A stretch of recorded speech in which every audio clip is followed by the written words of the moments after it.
Okay, good afternoon, all of you. First become students. ఈరోజు మనం insurance promotion మనకి skill development కోర్సులో భాగంగా 50 మార్కులకు ఒక సబ్జెక్ట్ ఉంటుంది కదా. సో ఆ సబ్జెక్ట్లో ఈరోజు ఇన్సూరెన్స్ ప్రమోషన్ గురించి చెప్పుకున్నాము. లాస్ట్ టైం మనం లైఫ్ ఇన్సూరెన్స్ ఏ వాటిని కవర్ చేస్తుంది, the coverage of life insurance అనేది డిస్కస్ చేశాము. సో ఈ రోజున లైఫ్ ఇన్సూరెన్స్లో కవరేజ్కి సంబంధించి ఏ ఏ రకాలైనటువంటి పాలసీలు జారీ చేయటం జరుగుతుంది అనే వాటి గురించి డిస్కస్ చేద్దాము. సో రెండిట్లో కూడా ఒకలాగే ఉన్నప్పటికీ కూడా కాస్త మ్యాటర్ అయితే వేరుగా డిఫరెంట్గా ఉంటుంది. కొద్దిగా వాటిని గమనించి అవసరం ఉన్నప్పుడు వాటిని ఆ విధంగా రాయండి. ప్రతి క్వశ్చన్ కూడా చదువుకుంటూ వెళ్ళండి. మనం ఇస్తున్నటువంటిది ప్రొవైడ్ చేస్తున్నటువంటివి. ఒకవేళ బుక్స్ ఎవరి దగ్గర లేకపోయినా నేను ఈరోజు దాన్ని షేర్ చేస్తాను, వాటిని రాసేసుకోండి. అలాగే తనకి ఎవరు మన భువనేశ్వరి పెట్టినటువంటి ఆ గ్రూప్లో పెట్టారు ఇంపార్టెంట్ క్వశ్చన్స్, వాటన్నిటిని కూడా ఒకసారి ఆ బుక్స్లో చూసుకొని సెర్చ్ చేయండి. వాటికి సంబంధించి కొద్ది కొద్దిగా ఇంపార్టెంట్ పాయింట్స్ అన్ని రాసుకొని ఒక నోట్స్లో ప్రిపేర్ చేసుకోండి. సో మనకు అప్పుడు ఎక్కువ మార్కులు మనం తెచ్చుకోవడానికి అవకాశం ఉంటుంది. ఓకేనా? రైట్. ఒక విండో షేర్ చేద్దాము.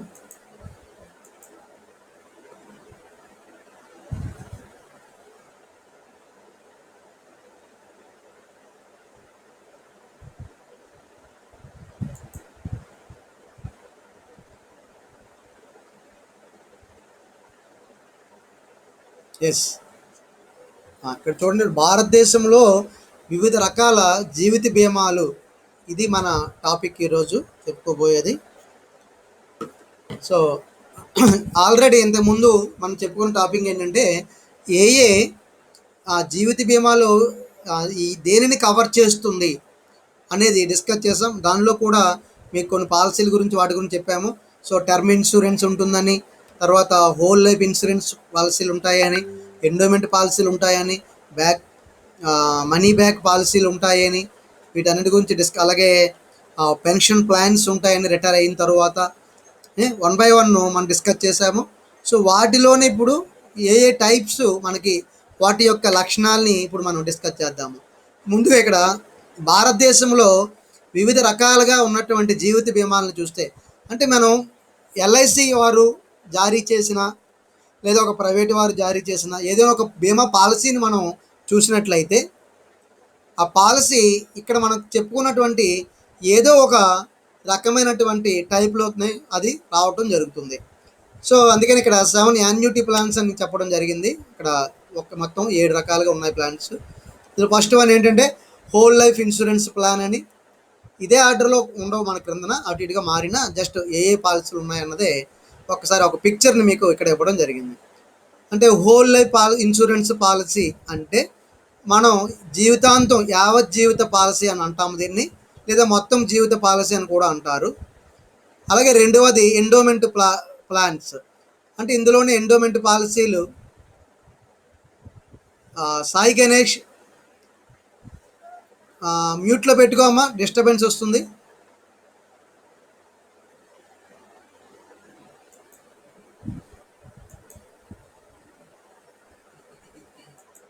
అలాగే టర్మ్ ఇన్సూరెన్స్ ప్లాన్స్ లేదా టర్మ్ ప్లాన్స్ అని అంటాము. అలాగే యూనిట్ లింక్డ్ ఇన్సూరెన్స్ ప్లాన్, దీన్ని యూలిప్ అని పిలుస్తాము. నెక్స్ట్ మనీ బ్యాక్ పాలసీ, అలాగే చిల్డ్రన్స్ పాలసీ. ఇది కాక పెన్షన్ ప్లాన్స్ కూడా ఉంటాయి. పెన్షన్కి మనం అంటే రిటైర్ అయిన తర్వాత ఒక పెన్షన్గా రావడానికి. అలాగే యాన్యుటీ ప్లాన్స్ అంటాం వాటిని. ఇవన్నీ కూడా 7 రకాలుగా ఒక ప్లాన్స్. అంటే different types of life insurance policies available in India. So మన ఇండియాలో మనకి అవైలబుల్గా ఉండేటటువంటి ఒక పాలసీలుగా మనం వీటిని చెప్పుకోవచ్చు. అయితే ముందుగా టర్మ్ లైఫ్ ఇన్సూరెన్స్ గురించి డిస్కస్ చేద్దాం. అసలు టర్మ్ లైఫ్ ఇన్సూరెన్స్ వేటికి సంబంధించింది, వీటిలో ఉన్నటువంటి అంశాలు ఏమిటి, వీటి కింద జారీ చేసేటటువంటి ఒక ఇన్సూరెన్స్ ప్లాన్స్ అంటే పాలసీలు ఎలాంటివి ఉన్నాయని మీరు ఇప్పటి నుంచే మీరు ఒక ప్రాజెక్ట్ లాగా తీసుకొని ఈ ఇన్సూరెన్స్కి సంబంధించి నాకు ఎన్ని రకాల ప్రతి టర్మ్ లైఫ్ ఇన్సూరెన్స్ కింద బయట ఏ రకమైనటువంటి ఒక ఎల్ఐసి వారు జారీ చేసిన ఇన్సూరెన్స్ ఉంది, ఆ పేరు, వీలైతే మీకు అది అడ్వర్టైజ్మెంట్ ఏదైనా అక్కడ దొరికిన ఆ అడ్వర్టైజ్మెంట్ కూడా కట్ చేసి ఒక పేపర్ పైన మీరు ఒక ప్రాజెక్ట్ లాగా తయారు చేయండి. ఒక ప్రాజెక్ట్ లాగా. సో మనకది నేను అడుగు వచ్చినప్పుడు మీరు సబ్మిట్ చేద్దరు కానీ, సో ప్రాజెక్ట్ లాగా ఈ యొక్క ఇన్సూరెన్స్కి సంబంధించిన అంశాలన్నీ కూడా మనం తెలుసుకోవాలి. కాబట్టి ఏ ఏ పాలసీలు ఉన్నాయి, అవి దేని క్రిందకు వస్తాయి అవి, ఓకేనా. Term life insurance. ఇప్పుడు మనం కొనుగోలు చేసే బీమా పాలసీలలో జీవిత బీమా పాలసీ అనేది అత్యంత సరళమైన, అలాగే మనకి చాలా చౌకగా ఉండే ప్రణాళికలో ఒకటి. ఎందుకంటే తక్కువ మొత్తాల్లో ఒక జీవితాన్ని మనం అంచనా వేయలేము, జీవితం యొక్క ఖరీదు ఎంత అని చెప్పలేము. సో ఖరీదు కట్టలేని ఒక అత్యంత విలువైనటువంటి జీవితానికి సంబంధించి సరళంగా, అలాగే చౌకగా ఉండేటటువంటి ఒక ప్రణాళిక ఏంటంటే ఈ జీవిత బీమా.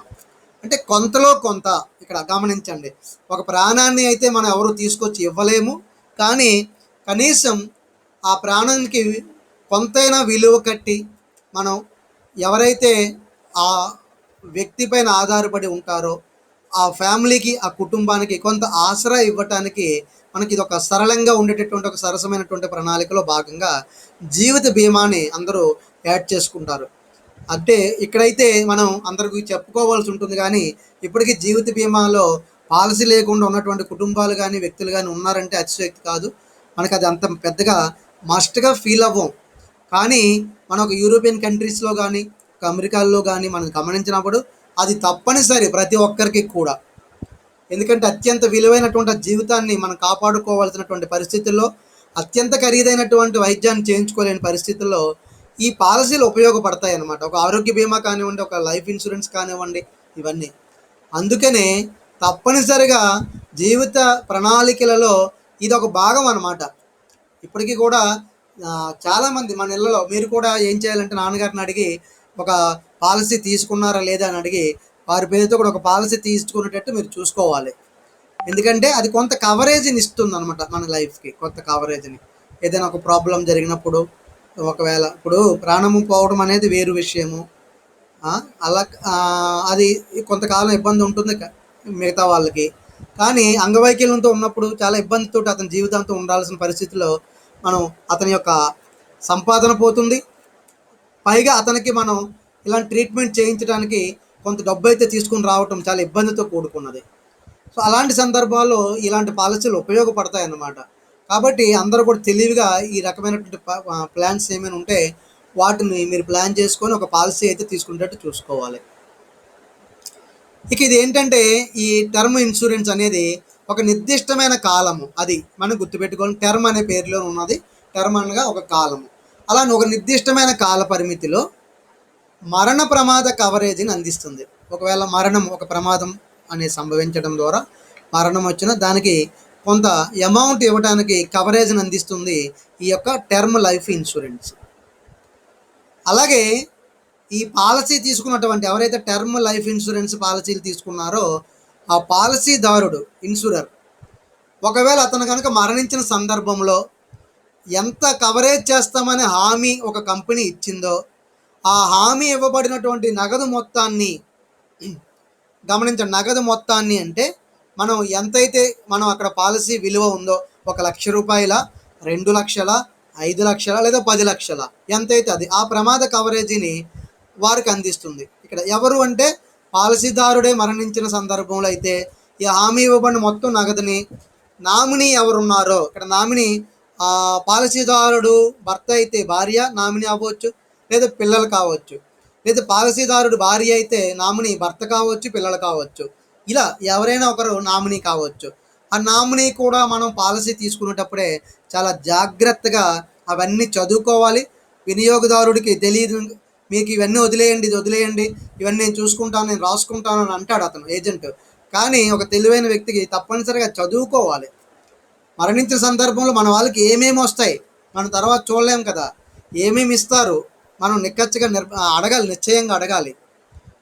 ఎలాంటి విషయాల్ని కవర్ చేస్తుంది, ఎలాగ చనిపోతే డబ్బులు ఇస్తారు, ఏ విధంగా అవుతుంది, ఇలాంటి విషయాలను ముందుగానే అడిగి తెలుసుకొని తప్పేమీ కాదు. మనం ఇటువంటి విషయాల్లో ఏదో అయిపోతుందని భయపడడం కూడా తప్పు అనమాట. మనం ఒక ప్రమాదం గురించి, ఒక మరణం గురించి మాట్లాడుకోవడం తప్పేమీ కాదు, అది సహజంగా జరిగే ప్రక్రియే. కాబట్టి అటువంటి ఒక ప్రక్రియ వచ్చినప్పుడు అప్పుడెప్పుడో మేల్కోవడం కంటే ముందుగా వాటి గురించి చర్చించి మనం ఎవరు తెలివైన వాడు, తన చావుకి కూడా సమాధి కూడా డబ్బులు పెట్టి నీట్గా అన్ని తయారు చేసుకున్నటువంటి వ్యక్తి తెలివైన వాడట. ఎందుకంటే చాలామంది తన చావుని ఎలా ఉంటుందో చూడలేం కానీ అంటే కొంతమంది తత్వవేత్తలు చెప్తారు, ఎవరో మనకి చేయడం ఏమిటంటే మనమే నీట్గా. కొంతమంది ఈ తత్వంలో ఏం చేస్తారంటే వారు కొంతమందికి డబ్బులు ఇచ్చి ఒకవేళ కానీ తను చనిపోతే ఇక ఇక్కడ ఈ సమాధిలో నాకు ఈ ప్లేస్లో సమాధి కట్టాలని ముందుగా డబ్బులు ఇచ్చి కూడా వాళ్ళకి ఏ విధంగా ఫ్యూనరల్ చేసుకోవాలి, అంత్యక్రియలు అనేది కూడా వాళ్ళు డిసైడ్ అంటే వాళ్ళ ప్లాన్ చేసుకుంటారు. అది ఫారిన్లో చాలా కామన్. అది మనకైతే కొద్దిగా ఆశ్చర్యంగా అలాంటి వాటి గురించి మాట్లాడుకొని డిస్కస్ చేయడము కొద్దిగా ఎబ్బెట్టుగా అనిపిస్తుంది మనకు చూడడానికి, కానీ అది వాస్తవం అనమాట. ఇక్కడ పాలసీదారుడు మరణించిన సందర్భంలో నగదు మొత్తాన్ని నెలవారీ పే అవుట్గా, ఒక్కసారిగా కానీ నెలవారీ పే అవుట్గా ఇందులో అలా ఎవరు నామినీకి ఇవ్వడం జరుగుతుంది. మరి ఈ రకమైనటువంటి జీవిత బీమా మనకు కనీస ప్రీమియంతో, అంటే తక్కువలో తక్కువ ఇంత ప్రీమియం అని ఉంటుంది ప్రతి పాలసీ కూడా. అది కూడా కామన్గా ఒక కామన్ మ్యాన్ కూడా అందుబాటులో ఉండేటటువంటి పాలసీ అవుతుంది. అలాగే ఒకసారి ఇంకెవరైనా వచ్చారు అనుకుందాం.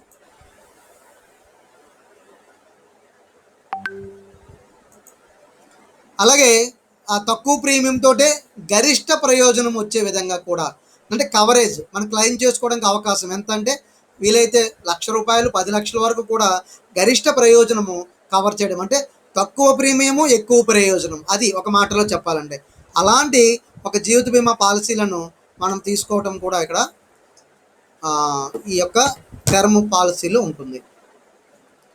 నెక్స్ట్, మీరు ఒకవేళ కవరేజ్ ఇంకా ఇంకా చాలా వాటికి అవసరం అనుకున్నారు.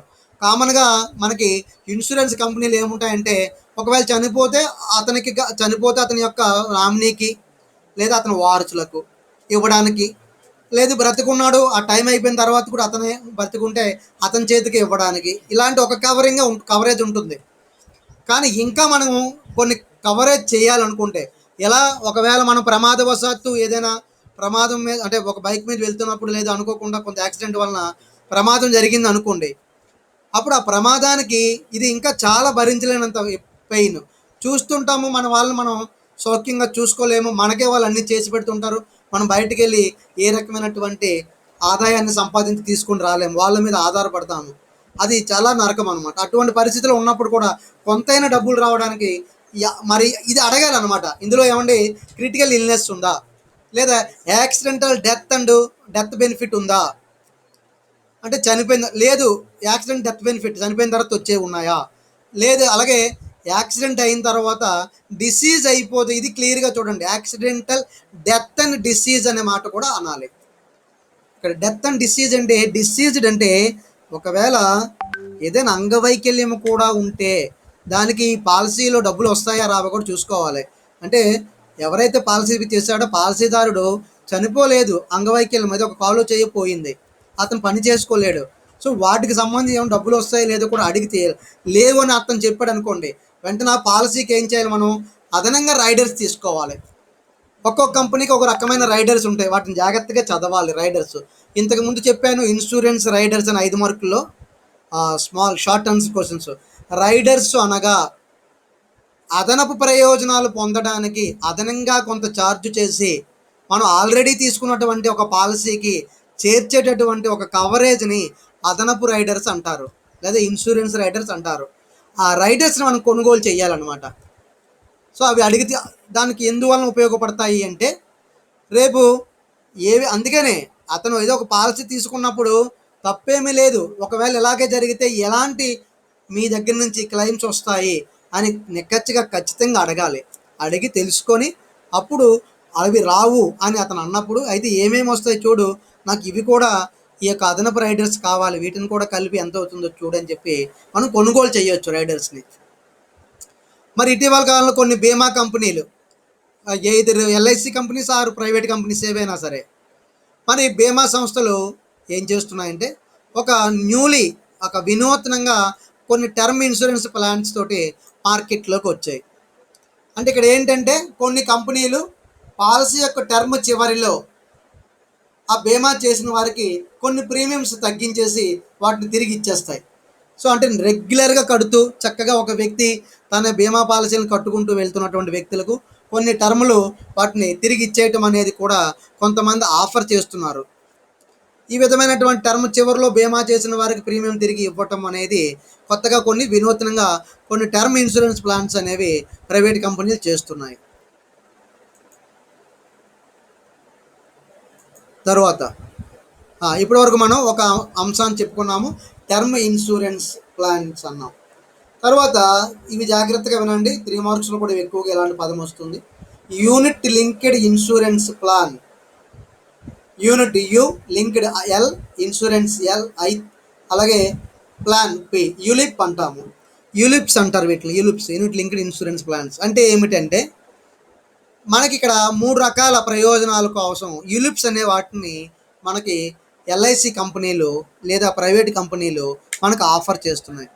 ఏంటి ఆ 3 రకాల ప్రయోజనాలు అంటే, పన్ను ఆదా అంటే ట్యాక్స్ మనకి బెనిఫిట్ ఇవ్వడం కోసం, అలాగే మనం డబ్బులు పెట్టుబడి పెట్టినట్లుగా ఉండడం కోసం, అలాగే మనం ₹1 పెడితే ₹10 వచ్చే సంపదను సృష్టించటము వంటి 3 రకాల ప్రయోజనాలను యూలిప్స్ ఇస్తాయి.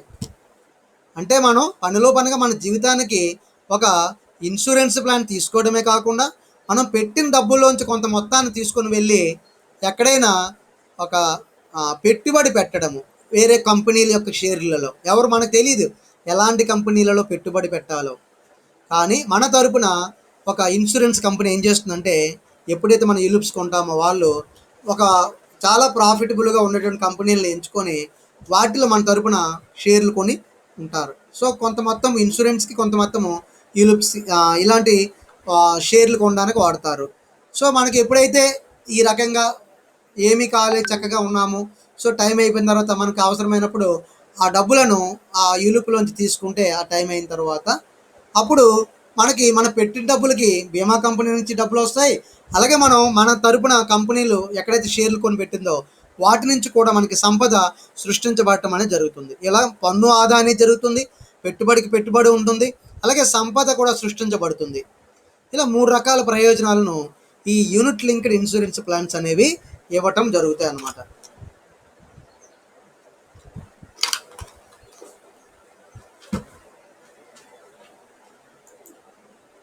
ఓకేనా? ఓకే. తర్వాత మరి అయితే మనం యూలిప్ అనే ఒక ప్లాన్ తీసుకుంటే దాంట్లో మనం ప్రీమియంగా చెల్లించే డబ్బులో ఇప్పుడు అనుకున్నాం కదా, కొంతవరకు ఈ రకమైన బయట నిధులపైన ఖర్చు పెడతారు, మరికొంత డబ్బుని కొంత రిస్క్ కవర్లో పెట్టుబడిగా పెడతారు. ఇవి మనకి 3 రకాల ప్రయోజనాలని ఈ యూలిప్స్ ద్వారా మనం పొందడానికి అవకాశం ఉంటుంది. సో ఎవరికి ఏ రకమైనటువంటి ప్లాన్స్ అవసరమో వారు ఆ ప్లాన్స్ పైన మన డబ్బులను తీసుకుని వెళ్ళి ఇన్సూరెన్స్ చేయడం జరుగుతుంది.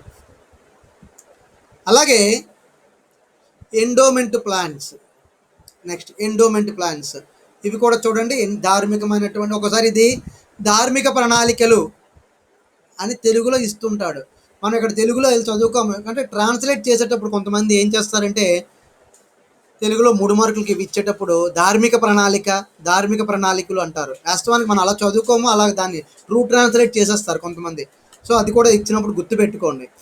ఎండోమెంట్ ప్లాన్స్ ఇవి కూడా యూలిప్ అంటే యూనిట్ లింక్డ్ ఇన్సూరెన్స్ ప్లాన్స్ మాదిరిగానే ఈ ఎండోమెంట్ ప్లాన్స్ కవరేజ్ కూడా మనకి పెట్టుబడి అవకాశాలను ఇస్తుంది, అలాగే జీవిత బీమా ఇన్సూరెన్స్ని కూడా తీసుకుంటుంది.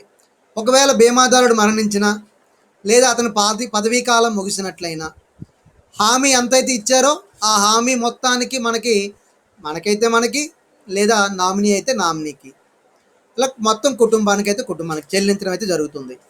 ఇక్కడ కూడా నామినీ కూడా క్లియర్గా ఆ పేరుని మనం తప్పుగా ఇష్టానుసారం రాసేయకుండా, ఎందుకంటే ఒక పాలసీ తీసుకునేటప్పుడు నామినీ పేరు చాలా జాగ్రత్తగా రాయకపోతే ఒకవేళ ఆ వ్యక్తి చనిపోయిన తర్వాత ఆ నామినీ వెళ్ళి ఆ డబ్బులు అడగడానికి వెళ్తే నానా తిప్పులు పెడతారు, తిప్పించుకుంటే. ఎందుకని, మీరు అప్పుడు ఇచ్చినప్పుడు పేరు ఒకలా ఉంది, ఇప్పుడు మీ 10th క్లాస్ దాంట్లో ఒకలా ఉంది, మీ ఆధార్ కార్డులో ఒకలా ఉంది, మీరు కాదేమో అని. ఇలా కాబట్టి ముందు పేరు రాసేటప్పుడు చాలా జాగ్రత్తగా, అలాగే మనం కూడా ఒక ప్లాన్ తీసుకునేటప్పుడు ఎలాంటి దాపరికము లేకుండా ఉన్నట్లుగా చెప్పగలగాలి వాళ్ళకి. లేకపోతే వాళ్ళు ఏం చేస్తారు, ఇదిగో మీరు తప్పుగా రాశారు, అక్కడ మీ ఏజ్ తప్పు రాసేశారు, మీరు అప్పటికే మీకు క్యాన్సర్ ఉన్నదాని సంగతి, మాకు ట్రీట్మెంట్ తీసుకున్న వాళ్ళ సంగతి దాచిపెట్టి మా దగ్గర నుంచి ఒక పాలసీ తీసుకున్నారు, ఇలా రకరకాలుగా వీరు మనకి రావలసిన డబ్బులను ఇవ్వకుండా తప్పించుకునేటటువంటి ప్రయత్నాలు కూడా చేస్తారు. మీరు వెళ్ళగానే తలుపులు తెరుచుకొని రండి, మీకు మీరు కష్టాల్లో ఉన్నారు, మనకి మీకు మీరు ఎవరైతే నామినీ వాళ్ళకి ఇచ్చేస్తామని చెప్పి వాళ్ళు వాళ్ళ వెల్కమ్ చెప్తూ కూర్చోరు. అనేక రకాల ట్రీట్మెంట్ అయితే ఉంటుంది. సో అన్ని రకాలుగా కరెక్ట్గా ఉండేటట్లుగానే మనం పాలసీ తీసుకునేటప్పుడు చాలా జాగ్రత్తగా ఉండటం అనేది తప్పనిసరి. ఎందుకంటే మనం అలాగే ఇంకొక విషయం కూడా చెప్తారు.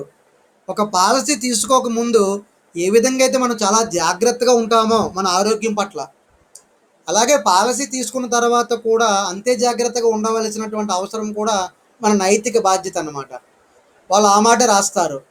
ఇదిగోండి, ఇతను పాలసీ తీసుకున్నాడు, కావాలని కరెంట్లో వేలుపెట్టి చనిపోయాడు, కావాలని బస్సుకు ఎదురెళ్ళి చనిపోయాడు, ఇతను పాలసీ కోసమే ఒక తప్పు చేశారు అనే విషయము కనుక మనకి ప్రమాదం జరిగిన తరువాత రుజువైతే ససేమిరా వాళ్ళు పైసా కూడా మన కట్టిన మొత్తాలు కూడా ఇవ్వడానికి ఇష్టపడరు. పైగా మనపై కేసు కూడా పెడతారు, ఇతను కావాలని ఇలా చేశారని.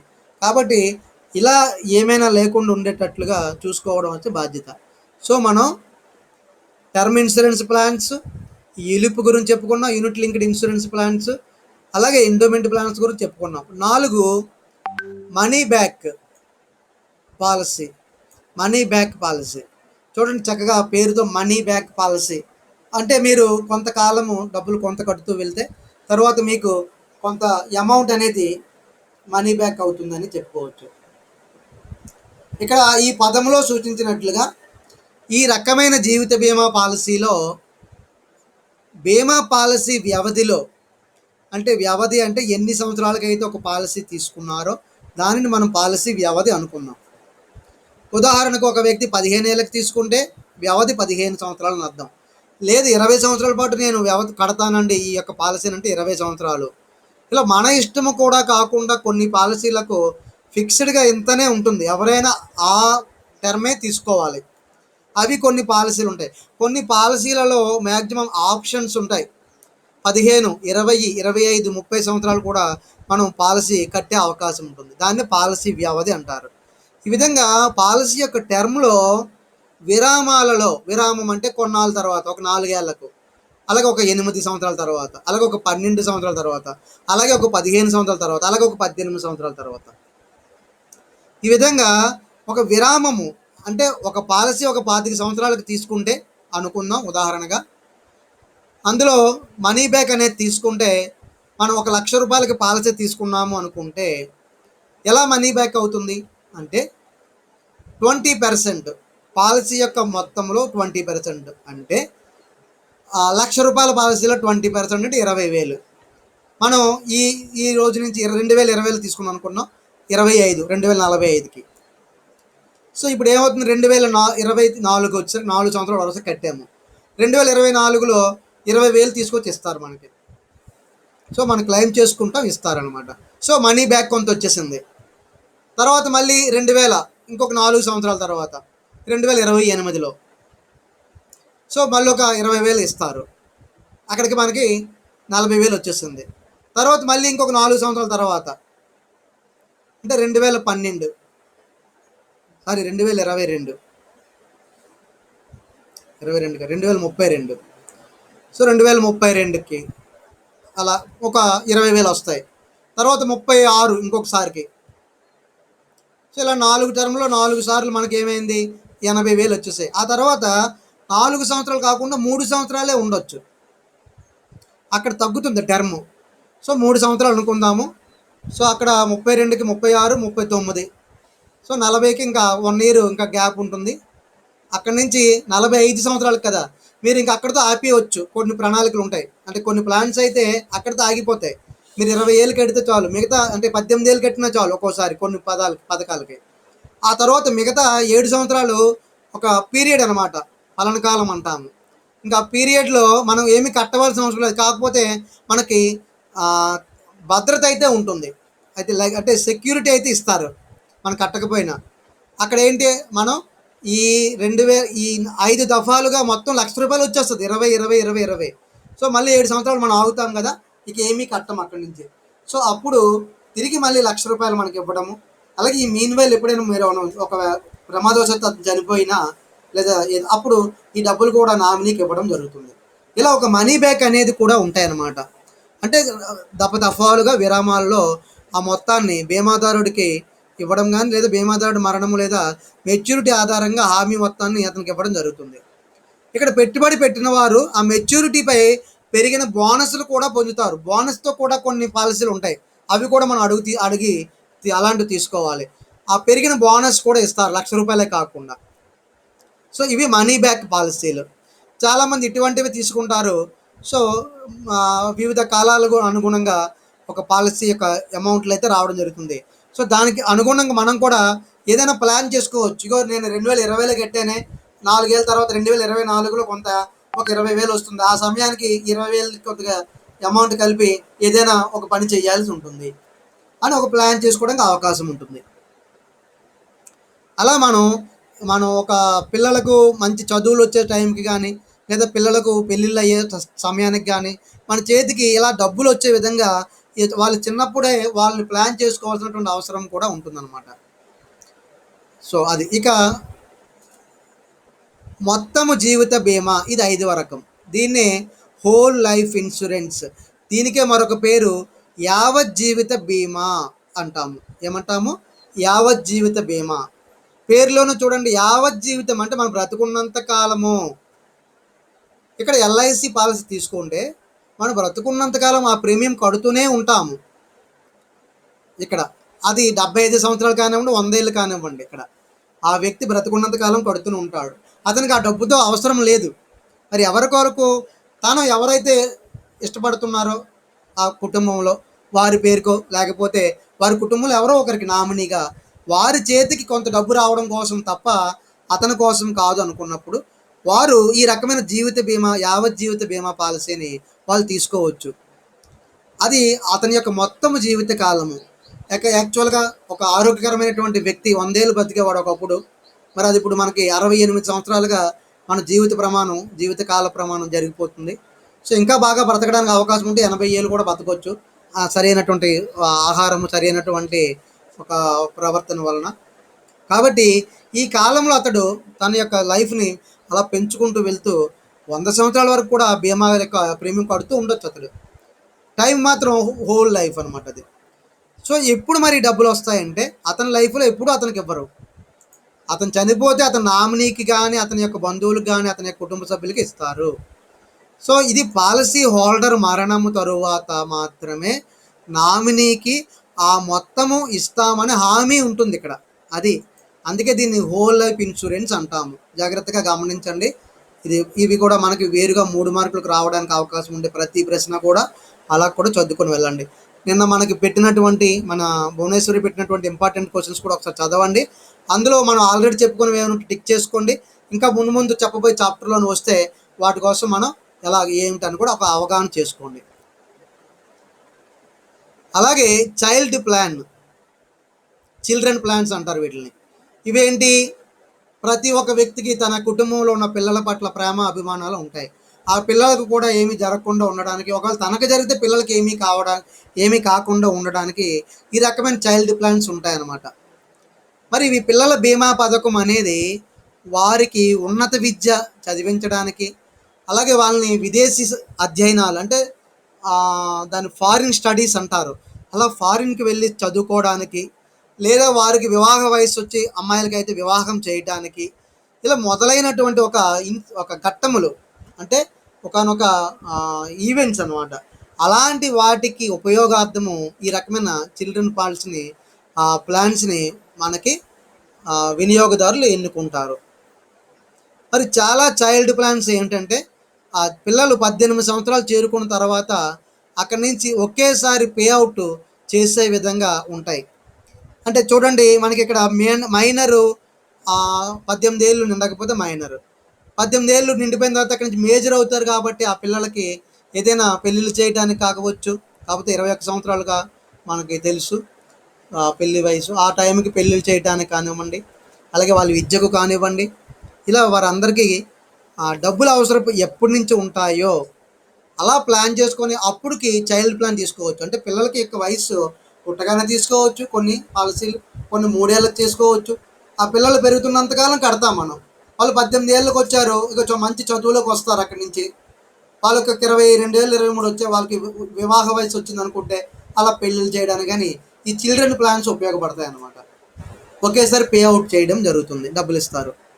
మరి ఈ పాలసీ వ్యవధిలో తల్లిదండ్రులు కూడా మనకి ఇక్కడ కడుతున్నటువంటి వ్యక్తులు ఎవరైతే ఉన్నారో వాళ్ళిద్దరూ మరణించిన ఈ పిల్లలకు లేదా పిల్లలు ఆధారపడిన కుటుంబానికి ఈ పే అవుట్స్ అనేవి ఇవ్వటం చేస్తారు. సో కొన్ని బీమా సంస్థలు అయితే పాలసీదారుడు మరణిస్తే ఆ ప్రీమియంను ఇంకా అక్కడి నుంచి కట్టవలసిన అవసరం లేకుండా ఆపేస్తాయి. చాలా మటుకు అలాగే ఉంటాయి. ఎందుకంటే ఎవరైతే ఇక్కడ ఆదాయం ఆర్జిస్తున్నాడో, ఎవరైతే ఇక్కడ బీమా కంపెనీలో బీమా పాలసీని ప్రీమియం చెల్లిస్తున్నాడో అతడు లేనప్పుడు ఇంకా వాళ్ళు కట్టలేనటువంటి పరిస్థితులు ఉంటారు ఆ పిల్లలు. కాబట్టి ఇక ప్రీమియం కట్టనవసరం లేదు చనిపోయిన తర్వాత. కానీ వాళ్ళకి రావాల్సినటువంటి డబ్బులు అయితే వచ్చేస్తాయి. ఇలా ఒక మెచ్యూరిటీ వ్యవధిని కూడా తర్వాత చెల్లింపు అంటే మీరు ఈ కంటిన్యూగా ఈ పాలసీని ఉంచుకోండి, కట్టనవసరం లేదు, మీకు ఇది మెచ్యూరిటీ రోజున మీకు డబ్బులు ఇస్తామని కూడా కొన్ని పాలసీలు అయితే ఉంటాయి. సో ఈ విధంగా మనకి చిల్డ్రన్ ప్లాన్స్ అనేవి ఉండటం జరుగుతుంది. నెక్స్ట్ సో 7వ రకం రిటైర్మెంట్ ప్లాన్. మనం ఇందాక ఒక పిక్చర్లో కూడా చూసుకోవాలి రిటైర్మెంట్ ప్లాన్స్. ఇది మెయిన్, ఎందుకంటే భవిష్యత్ అగమ్య గోచరం ఎవరికైనా. ఈరోజు ఒక నికరంగా కొంత మొత్తం అయితే ప్రభుత్వం వారి దగ్గర కానీ ప్రైవేట్ వారి దగ్గర కానీ మనం ఉద్యోగిగా పనిచేస్తూ కొంత మొత్తాన్ని తీసుకుంటున్నాము. మరి ఒకానొక వయస్సు 58 ఏళ్ళు లేదా 60 సంవత్సరాల తర్వాత మనం ఆ ఉద్యోగం నుంచి రిటైర్ అయితే అవ్వాల్సి ఉంటుంది. మరి రిటైర్ అయిన తర్వాత కూడా మనం వెంటనే చనిపోవడం అనేది ఇక్కడ జరగదు. కాబట్టి అతని ఆరోగ్యం పరిస్థితి బాగా ఉన్నప్పుడు ఇంకా కొంతకాలం బ్రతుకుతారు. కాబట్టి ఈ టైంలో కష్టాలు అనేవి అతనికి ఒక్కసారిగా ఉంటాయి. ఏ రకమైన ప్లాన్ చేసుకోలేని వాడికి ఎందుకు వస్తాయి? ఒకప్పుడు ₹1,00,000 జీతానికి అలవాటు పడినటువంటి వ్యక్తి ఇప్పుడు 30,000కో 40,000కో అతనికి వచ్చే పెన్షన్ పైన ఆధారపడి ఆ లైఫ్ని లీడ్ చేయడం కష్టము. కాబట్టి మరికొంత మొత్తం కూడా పెన్షన్గా మనకి రావటానికి వీలుగా ఆఫ్టర్ రిటైర్మెంట్, సో పదవీ విరమణ తరువాత మనకి ఉండే ప్రతి ఒక్కరు కూడా ఇలాంటి కొన్ని పాలసీలు అయితే కొనుక్కుంటారు.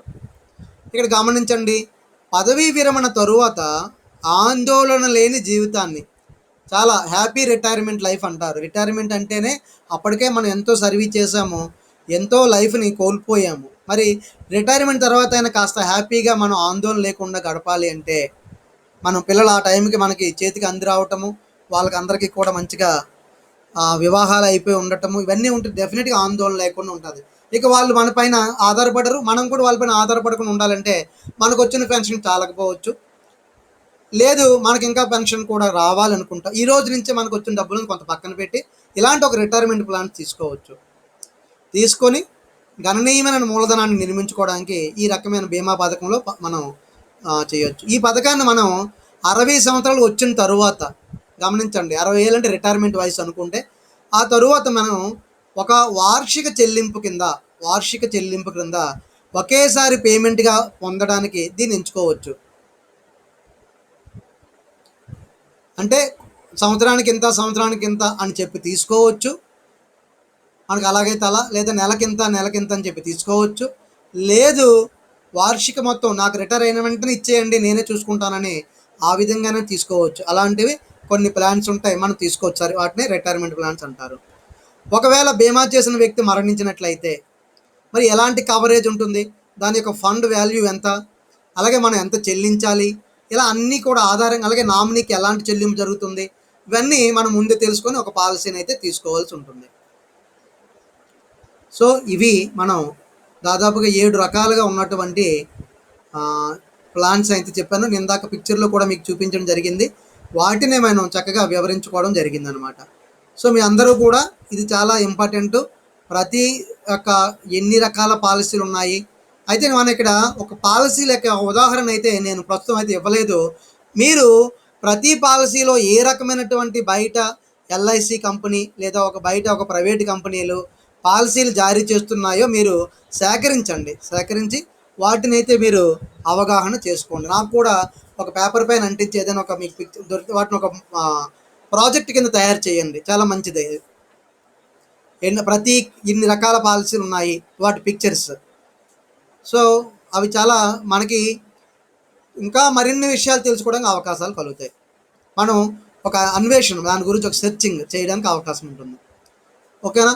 మరి అందరికీ అర్థమై ఉంటుంది అనుకుంటున్నాను. ఏదైనా మీకు డౌట్ ఉంటే అడగండి అన్మ్యూట్ చేసి. మనం ఎన్ని పథకాల గురించి చెప్పుకున్నాము ఏవి అన్నీ కూడా అందరికీ అన్ని పథకాల యొక్క సైడ్ హెడ్డింగ్స్ గుర్తు వచ్చి ఉండాలి. అలాగే ఇక ఇది కూడా మీరు ఒక దగ్గర రాసుకోండి ఈ పేజ్ని. మొత్తం ఇవే ఇప్పుడు చెప్పడం జరిగింది. Whole life insurance, term insurance, money back policy, children's policy, unit linked policy, endowment policy, చివరిగా వార్షిక అంటే యాన్యుటీ ప్లాన్ అంటే రిటైర్మెంట్ ప్లాన్స్. 7 రకాల ప్లాన్స్ మనం చెప్పుకున్నాము. సో ఇవన్నీ మీకు ఏమైనా ఇందులో డౌట్ ఉంటే అడగండి. లేదా ఇది ఇప్పుడు నేను మీకు షేర్ చేస్తాను ఈ యొక్క పీడిఎఫ్ ఫైలు. మీరు జాగ్రత్తగా వాటి గురించి ఎవరి దగ్గర అయితే టెక్స్ట్ బుక్ అది లేదో వారు ఒక నోట్స్ పెట్టుకొని వీటన్నిటిని రాయండి. అలాగే నిన్న మీ గ్రూప్లో షేర్ చేయబడినటువంటి ఇంపార్టెంట్ క్వశ్చన్స్ అందరూ డౌన్లోడ్ చేసుకోండి. ఆ క్వశ్చన్స్ ఏ విధంగా వస్తాయి మీకు ఒక అవగాహన కోసం అనమాట. అవే చదువుకుని కాకుండా అన్నీ కూడా చూసుకొని వెళ్ళండి. ఏది ఇచ్చినా మనం రాయటానికి సిద్ధంగా ఉండాలి. ఎక్కువ మార్కులు తెచ్చుకోవడానికి అవకాశం ఉంటుంది. ఓకేనా? రైట్. ఎవరికి ఏమి డౌట్లు రాలేదా? మరి ప్రతి ఒక్కరికి కూడా ఇంట్లో నాన్నగారికి అమ్మగారికి కానీ అలాంటి పాలసీలు తీసుకున్నారా? లేనట్లయితే వారికి విలువ తెలియజేసి ఇన్సూరెన్స్ పాలసీ తీసుకుంటే చూడండి. ప్రతి ఒక్కరికి ఒక ఇన్సూరెన్స్ పాలసీ అనేది అవసరం. అవి కాబట్టి పేరెంట్స్ చేత కూడా ఇన్సూరెన్స్ పాలసీలు తీయించుకొని చక్కగా వారి యొక్క లైఫ్ని మంచిగా లీడ్ చేయడానికి కూడా ఒక అవకాశాన్ని కలుగజేయాలి. వాళ్ళకి యొక్క ఆవశ్యకత మీరు చెప్పాలన్నమాట. చదువుకున్నారు కాబట్టి తల్లిదండ్రులకి మీరే డైరెక్ట్ చేయాలి అన్ని విషయాలు. మంచిలు ఏమైనా ఉంటే అలా చెడుగా వెళ్లకుండా ఉండాలని, మంచిగా ఉంటే ఇలా ఉండాలని ఇవన్నీ చెప్పాలి. ఓకేనా? రైట్. మరి అయితే నేను ఇక్కడ నాకు నెక్స్ట్ అవర్ కూడా ఉంది. మన యొక్క మీకే డౌట్ లేనట్టయితే ప్రెజెంటేషన్ క్లోజ్ చేసేస్తాను. రైట్.